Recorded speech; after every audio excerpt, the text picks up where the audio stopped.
बहुत समय पहले की बात है। एक छोटे से गांव का नाम था वैशाखीपुर और इसी गांव में आरव अपनी माँ के साथ रहता था। रात का समय, तेज बारिश हो रही है। बारिश की तेज आवाज के बीच आरव अपने कमरे में करवटें बदल रहा था। नहीं, नहीं मीरा, मैं ऐसा नहीं करना चाहता था। पसीने से पूरा शरीर भीग चुका था। अचानक वो चीखते हुए उठ बैठा। आरव, फिर वही सपना देखा क्या? माँ, हर रोज वही सपना, वही लड़की, वही खून। मुझे लग रहा है मैं किसी को मार चुका हूँ। ऐसा मत बोल बेटा, भगवान का नाम ले। ये सिर्फ वहम है। वो हाँफ रहा था, दिल बहुत तेज धड़क रहा था। लेकिन आरव जानता था ये सिर्फ वहम नहीं था। सपने में दिखने वाली लड़की का चेहरा इतना साफ था जैसे वो असल में मौजूद हो। आरव, तुमने मुझसे वादा किया था, फिर मुझे धोखा क्यों दिया?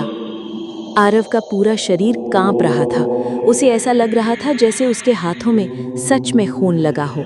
सुबह होते ही वो घर के बाहर बैठ गया। उसके मन में एक बेचैनी सी थी। तभी उसका दोस्त विक्रम आया।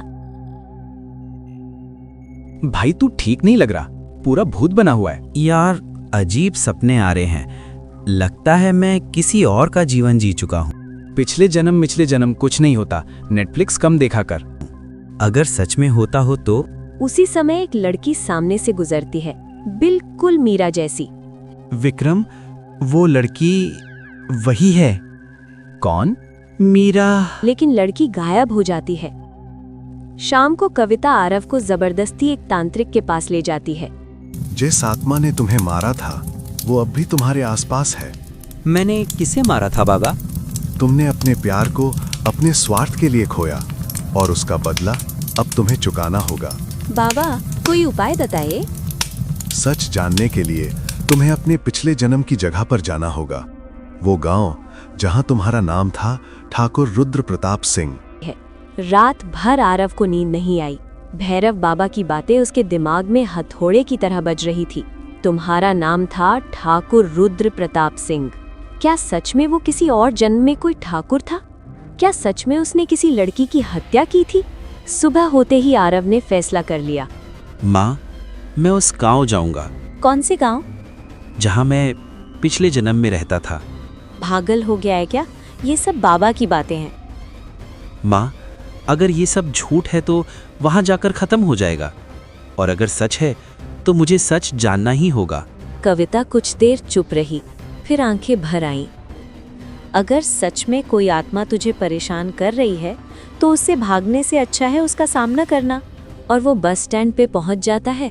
18 किलोमीटर की दूरी पे उसी रुद्रपुर गांव मिलता है। जैसे ही आरव ने रुद्रपुर पढ़ा, उसके सिर में तेज दर्द होने लगा।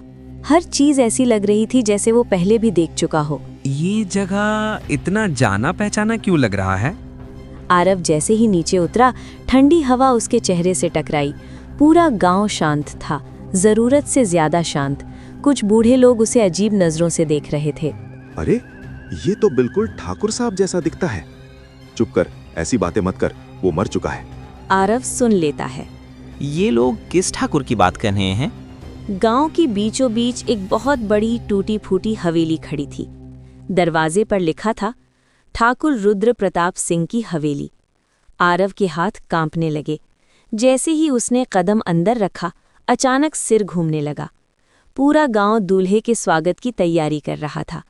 घोड़े पर बैठा एक घमंडी नौजवान, ठाकुर रुद्र प्रताप सिंह। ठाकुर साहब की जय। ये गांव मेरा है, यहाँ जो होगा मेरी मर्जी से होगा। नदी किनारे एक सादा सी लड़की पानी भर रही थी, मीरा। उसकी आंखों में मासूमियत थी, चेहरे पर सादगी। कौन है ये? मीरा है, पंडित जी की बेटी। आज से ये मेरी होगी। रुद्र रोज मीरा का पीछा करने लगा। ठाकुर साहब, आप मुझे क्यों परेशान करते हैं? क्योंकि मैं तुमसे प्यार करता हूँ। ये प्यार नहीं है, ये जबरदस्ती है। मेरे लिए जबरदस्ती भी कानून है। धीरे धीरे रुद्र का घमंड टूटने लगा। मीरा ने पहली बार उसे इंसान की तरह महसूस कराया। अगर तुम सच में प्यार करते हो तो गरीब अमीर ठाकुर नौकर सब भूल जाओ।